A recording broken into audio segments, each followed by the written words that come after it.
মেসিকে নিয়ে তাচ্ছিল্য করলে মেসি কেড়ে নেবে তার মুখের হাসি, সুযোগ দেবে উপহাসের, শেষে বাজাবে বিজয়ের বাঁশি।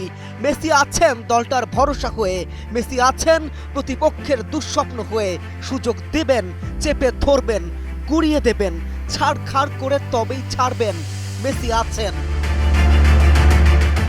মার্সিডিজ বেঞ্চ স্টেডিয়ামে রোমাঞ্চের চূড়ান্ত এক ম্যাচে অবিশ্বাস্য প্রত্যাবর্তনের গল্প লিখেছে আর্জেন্টিনা। শুরুতে এলোমেলো ফুটবল খেলে বিশ্ব চ্যাম্পিয়নরা। 15 মিনিটে ইয়াসির ইব্রাহিমের হেডে পিছিয়ে পড়ে।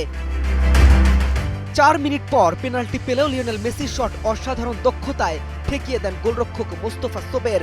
এরপর মেসির দূরপাল্লার শট পোস্টে লাগে। অ্যালেক্স ম্যাক অ্যালিস্টার ও হুলিয়ান আলভারেজের নিশ্চিত গোলও রুখে দেন দুর্দান্ত ফর্মে থাকা সোবের।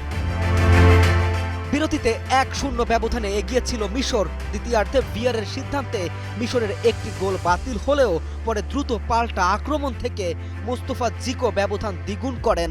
2-0 গোলে পিছিয়ে পড়েও হাল ছাড়েনি আর্জেন্টিনা।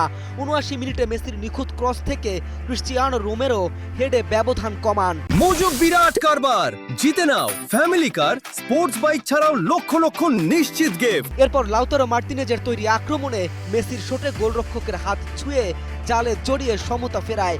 নাটকীয়তার শেষ অধ্যায়ে দ্রুত পাল্টা আক্রমণ থেকে এনজো ফার্নান্দেজ জয়সূচক গোল করে 2-0 পিছিয়ে থাকা আর্জেন্টিনাকে 3-2 ব্যবধানে অবিশ্বাস্য জয় উপহার দেন।